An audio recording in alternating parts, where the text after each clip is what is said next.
मुझे आज आप लोगों को ये बताना है कि जो आप लोगों को मैं इंग्लिश ग्रामर पढ़ा रहा हूँ, इसमें मैं आज फ्यूचर कॉन्टिन्यूअस टेंस पर पहुँच गया हूँ। किस पर पहुँच गया हूँ? Future continuous tense. FUTURECONTINUOUS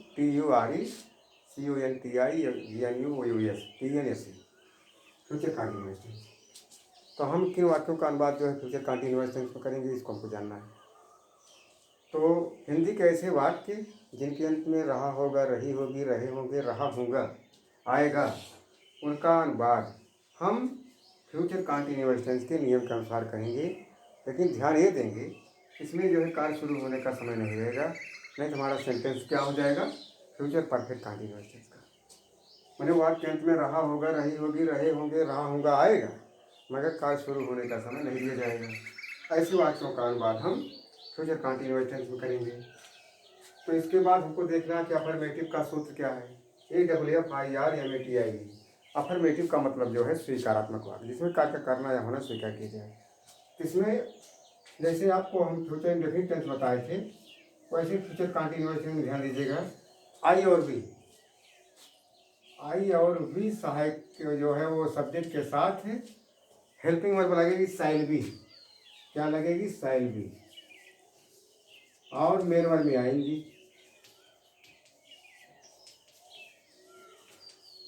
और उसके बाद ऑब्जेक्ट, और शेष के साथ जो क्या लगेगा? सैलरी के मैंने अलावा विल भी लगेगा शेष के साथ। शेष के साथ helping verb will be plus main verb में आएंगी प्लस ऑब्जेक्ट। ये आपका हो गया अफर्मेटिव का सूत्र। नेगेटिव क्या हो जाएगा? इसी शैल बी या विल बी के बीच में नॉट लग जाएगा। तो सबसे पहले सब्जेक्ट और उसके बाद सहायक क्रिया, मैंने शैल बी या विल बी के बीच में क्या हो जाएगा? क्या लगेगा? नॉट। मैंने आपको बताया नेगेटिव वर्ड नॉट। ये हो गया आपका। और उसके बाद जो है वो मेन वर्ब में आएंगी। मेन वर्ब में आएंगी का मतलब मेन वर्ब के फर्स्ट बार में आएंगी। और उसके बाद जो ऑब्जेक्ट, ये आपका निगेटिव का नियम हो गया। इंट्रोगेटिव का देखिए,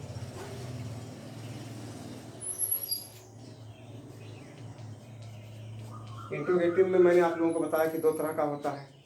एक जो है वो हेल्पिंग वर्ब से स्टार्ट होने वाला वाक्य और वाक्य अंत में जो क्वेश्चन मार्क रखा जाता है, और दूसरा जो वाक्यों के बीच में प्रश्नवाचक शब्द आता है और इनकी भी समाप्ति क्वेश्चन मार्क से होती है।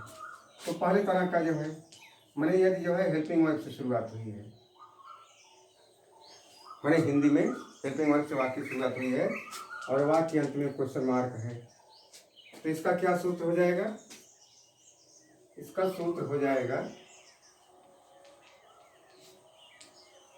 वो कर्ता के अनुसार जो सहायक क्रिया शैल या विल बन रहा वही पहले आ जाएगा।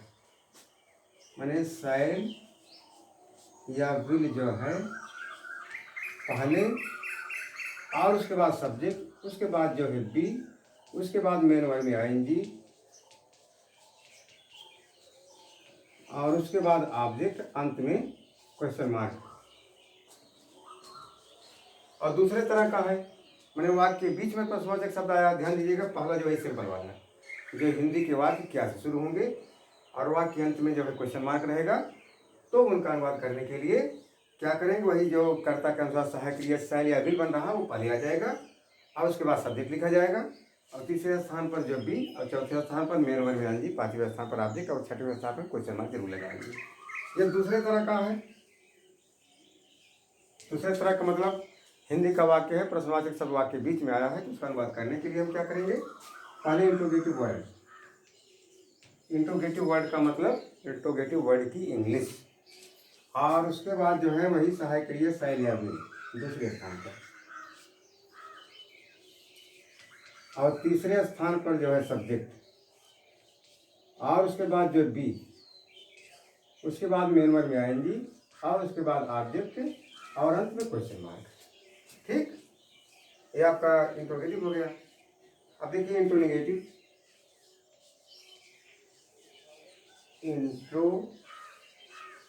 इंट्रोनेगेटिव इंट्रोनेगेटिव इसी तरह से, अगर क्या से शुरू होने वाला है माने उसको पहली श्रेणी में रखेंगे। उसके लिए क्या करेंगे, यही जो है सहायक क्रिया शैल या विल पहले आ जाएगा। शैल या विल पहले, और उसके बाद सब्जेक्ट, उसके बाद जो है नॉट, उसके बाद जो है बी, उसके बाद में वर्ब में आईएनजी, उसके बाद ऑब्जेक्ट, अंत में क्वेश्चन मार्क। समझ गए ना?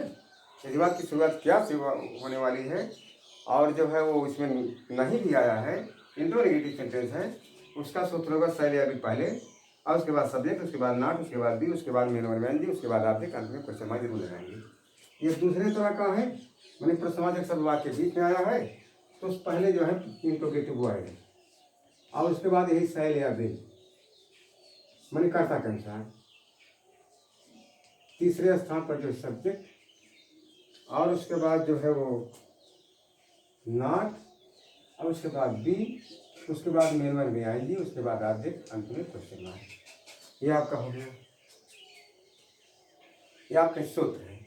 सूत्र जो है आप नोट कर लेंगे, और उसके बाद हम इसका उदाहरण जो है वो बताएंगे आपको एक एक करके।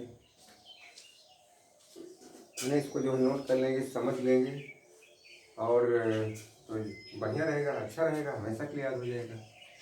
अब इसका एग्जाम्पल देखना है।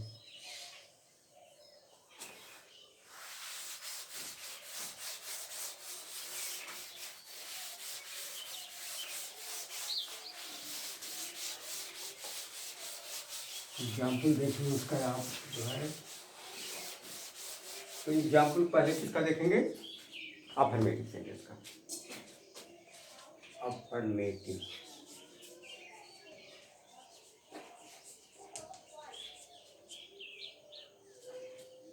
एग्जाम्पल्स।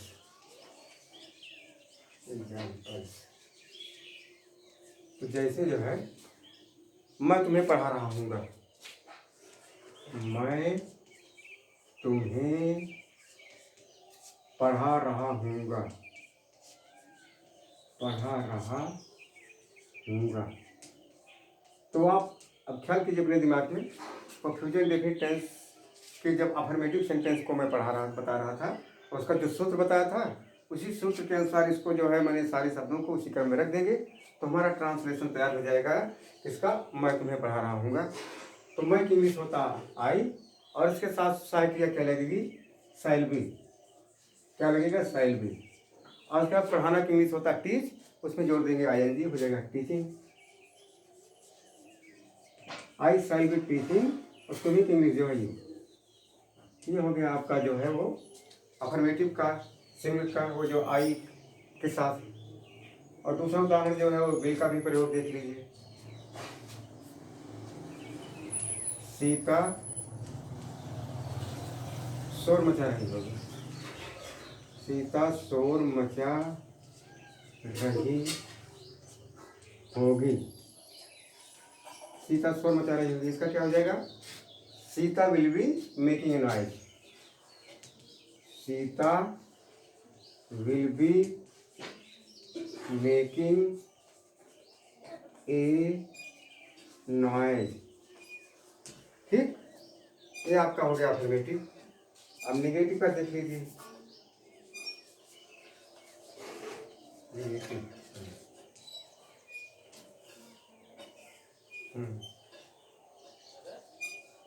पक्षी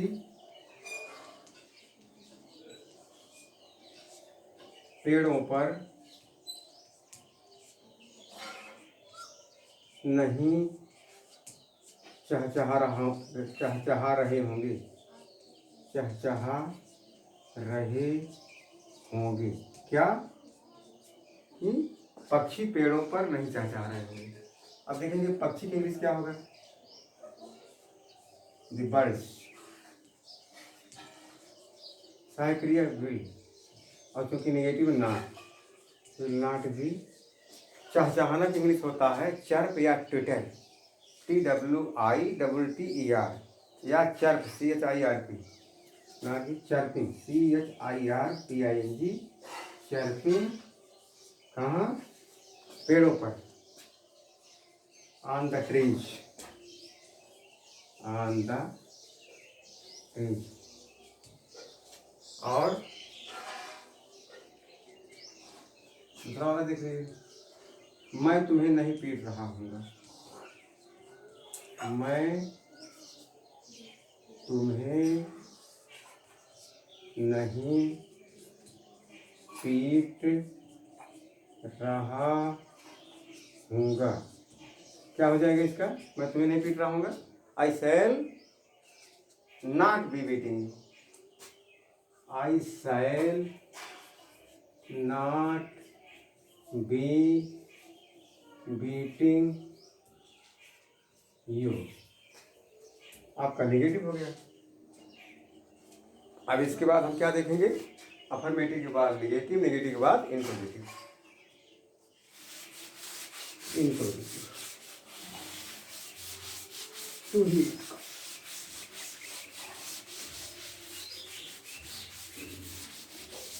इंट्रोगेटिव INTERROGATIV। इंट्रोगेटिव का उदाहरण, पहले सिंपल वाला मैंने क्या शुरू होने वाला, क्या सूर्य पूर्व में उदय हो रहा होगा, उदय हो रहा होगा, क्या सूर्य पूर्व में उदय हो रहा होगा। इसका क्या हो जाएगा, क्योंकि वाक्य की शुरुआत क्या से है, इसलिए जो है कर्ता के अनुसार सहायक क्रिया शैली में पहले लग जाएगा। कर्ता हमारा जो है सूर्य है, इसकी जिसकी इंग्लिश होती है सन, और उसके लिए सहायक क्रिया क्या हमारी लगेगी, will. Will the sun be rising in the east. देखो, दिशाओं के नाम के पहले द जो है जरूर लिखा जाता है, और सूर्य, चंद्रमा, पृथ्वी, तारे, जल, धरती, अग्नि, और जैसे समुद्र हैं, नदियां हैं, महासागर हैं और गल्फ हैं, इनके नाम के पहले द जो है जरूर लिखा जाता है। Will the sun be rising in the east, अंत में क्वेश्चन मार्क जरूर लेते हैं। अब दूसरे तरह का देख लीजिए, वह यहाँ कब आ रही होगी, वह यहाँ कब आ रही होगी, वह यहाँ कब आ रही होगी। अब इंट्रोगेटिव वर्ड जो आपके बीच में है, इसकी अंग्रेजी जो है सबसे पहले लगाएंगे, कब की इंग्लिश होता है व्हेन, और इसके साथ सहायक क्रिया हुआ, माने फीमेल के लिए है सी लगेगा, इसके साथ सहायक क्रिया क्या होगी, वही will, when, will, see, be और कमिंग, और यहाँ की इंग्लिश होता है हियर, और वहाँ की इंग्लिश होता है देयर। अंत में क्वेश्चन मार्क, ये हो गया इंट्रोगेटिव। और अब देखिए इंट्रोनेगेटिव।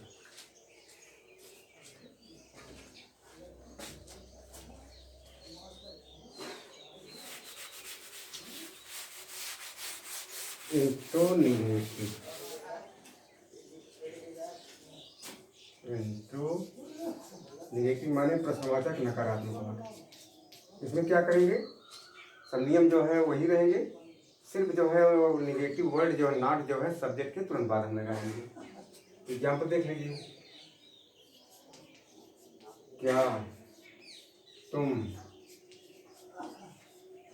यहाँ नहीं आ रहे होगे, आ रहे होगे, क्या तुम यहाँ नहीं आ रहे होगे, क्या हो जाएगा, will you not B coming here, ये हो गया। विल यू नॉट भी कमिंग हियर, क्योंकि इंट्रोगेटिव चल रहा है। दूसरे तरह का देख लीजिए, प्रश्नवाचक शब्द जब वाक्य के बीच में आएगा, इसके लिए तुम मुझे अंग्रेजी क्यों नहीं पढ़ा रहे होगे, क्यों नहीं पढ़ा रहे होगे। तुम मुझे अंग्रेजी क्यों नहीं पढ़ा रहे होगे, क्या हो जाएगा इसका? इंट्रोगेटिव वर्ड जो वाक्य बीच में आया है और नहीं भी है तो नहीं हम सब्जेक्ट के बाद लगाएंगे, और क्योंकि अंग्रेजी जो है सबसे पहले हम लगाएंगे, क्योंकि इंग्लिश क्या होती है वाई।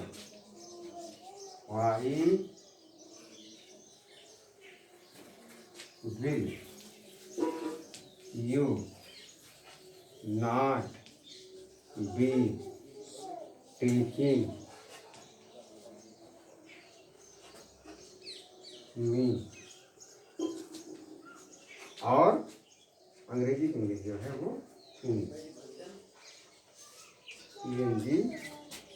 ENGLISS क्वेश्चन मार्क हो गया। अध्यापक किसे नहीं पढ़ा रहे होंगे, अध्यापक किसे नहीं पढ़ा रहे होंगे, पढ़ा रहे होंगे, क्या हो जाएगा? किसी के इंग्लिश क्या होता है? Home. Home will the teacher not be teaching. ये आपका हो गया फ्यूचर कंटीन्यूअस टेंस। अब इसको आप सरसरी निगाह से मैं फार्मूला, पहचान और एग्जाम्पल बता दे रहा हूँ, आप कर लीजिएगा। फ्यूचर कंटीन्यूअस टेंस हिंदी कैसे वाक्य जिनके अंत में रहा होगा, रही होगी, रहे होंगे, रहा होगा आएगा, लेकिन कार्य शुरू होने का समय नहीं दिया जाएगा, ऐसे वाक्यों का अनुवाद फ्यूचर कंटीन्यूअस टेंस में करेंगे। और अफर्मेटिव सेंटेंस में इसका एग्जाम्पल, मैं तुम्हें पढ़ा रहा हूँगा, आई शैल बी टीचिंग। वह दौड़ रही होगी, she will be running. Negative में सूरज पूरे में नहीं निकल रहा होगा, the sun will not be rising in the east. वे तुम्हारी सहायता नहीं कर रहे होंगे, they will not be helping you. Interrogative में क्या अध्यापक यहाँ आ रहे होंगे, will the teacher be coming here question mark. और अध्यापक हमें आज क्या पढ़ा रहे होंगे, what will the teacher be teaching us today question mark. और इंट्रोगेटिव, तुम क्या नहीं कर रहे होगे, तो दूसरे तरह का हो गया, तुम क्या नहीं कर रहे होगे, what will you not be doing. और पहले तरह का, क्या तुम मेरी सहायता नहीं कर रहे होगे, will you not be helping me. और इसी तरह से आप जितना अभ्यास करते जाएंगे, जितना लिखते पढ़ते जाएंगे, और एकाग्रचित्त होकर के अपने उद्देश्य को आगे रख करके ध्यान में पढ़ाई को वरीयता देंगे, नंबर एक स्थान पर रखेंगे, और एक ही लक्ष्य बना करके चलेंगे, आगे बढ़ने का, देश की सेवा करने का, लिखने पढ़ने का, तो सारी जो है दिव्य शक्तियाँ आपको मदद करेंगी और आप पढ़ाई के क्षेत्र में आगे होते जाएंगे। और यही हमारा ग्रामर तेज हो गया, समझिए, जो है दिमाग को तेज बनाता है। Grammar makes our mind strong and literature makes our heart strong. जब दिमाग मजबूत हो जाता है तो दिमाग का प्रयोग चाहे जहाँ करेंगे, चाहे मैथ लगाएंगे, चाहे ग्रामर पढ़ेंगे, चाहे जो भी विषय पढ़ेंगे, हर विषय आपके लिए आसान हो जाएगा। तो ग्रामर से और मैथ से ज़्यादा लगाव कीजिए, इसका अभ्यास कीजिए, आप दिल और दिमाग से तेज हो जाएंगे। आज की सेवा मैं यहीं से समाप्त करता हूँ। ईश्वर आपका भला करे। Thank you very much. Thank, जय हिंद, जय भारत।